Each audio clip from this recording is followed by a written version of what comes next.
இப்போ ஒரு மாபெரும் மாநாடு அடுத்த மாதம் 25 வரப்பு தான். எந்த கட்சியிலன்னு கேட்குறீங்களா? தமிழக வெற்றி கழகத்தின் முக்கியமான ஒரு தூணில் ஒருத்தர் தான் நம்ம ஆனந்த் அவர்கள். அவர் திடீர்னு பார்த்தா போலீஸ்கிட்ட போய் பர்மிஷனுக்கு போயிருக்கார்.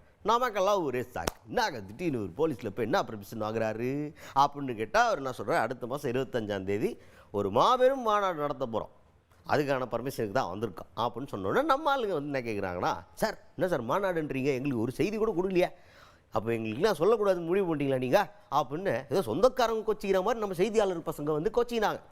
என்ன சார் நீங்கள் ஒன்றுமே சொல்ல மாட்டீங்க, நம்மளும் அத்திரி புத்திரியா கவரேஜை போட்டுடலான்னு பார்த்தா ஒன்றுமே சொல்ல மாட்டீங்க அப்படின்னு கேட்டோன்னா அவர் என்ன சொல்கிறாருண்ணா, நீங்கள் இல்லாமல் நாங்கள் உங்களுக்கு சொல்லாமலா, நீங்கள் நம்ம ஒரு விஷயம் பண்ணுறோம்னு நினச்சாலே எல்லோரும் ஒன்றா சேர்ந்துடுறீங்க, க்ரௌடு சேர்ந்தோன்னே நம்ம இருக்கிற இடத்துல பொதுமக்களுக்கு ஏதாவது பிரச்சனை வந்துடுது க்ரௌடு சேர்றதுனால, அதனால சைலண்ட்டாக மெயின்டைன் பண்ணோம், இது ஃப்யூச்சரில் உங்களுக்கு கரெக்டான ஒரு இன்ஃபர்மேஷனாக எங்கள் தலைவர் வாயிலாகவே வரும் அப்படின்ற மாதிரி விளக்கத்தை கொடுத்துருக்காரு ஆனந்த் அவர்கள். நீங்க எல்லாமே எந்த தகவலுமே வர மாட்டேங்குது சார் எங்களுக்கு.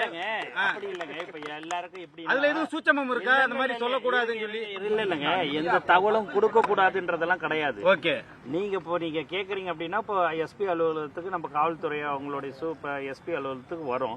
பாத்தீங்கன்னா நிறைய பேர் கும்பலா எல்லாருமே வந்துடுறதுனால அவங்களுக்கு டிஸ்டர்பன்ஸ் ஆகக்கூடாது, எல்லா இதுவான்றது தானே ஒழிய எதுவும் சொல்லக்கூடாது போகக்கூடாதுன்றதெல்லாம் கிடையாது.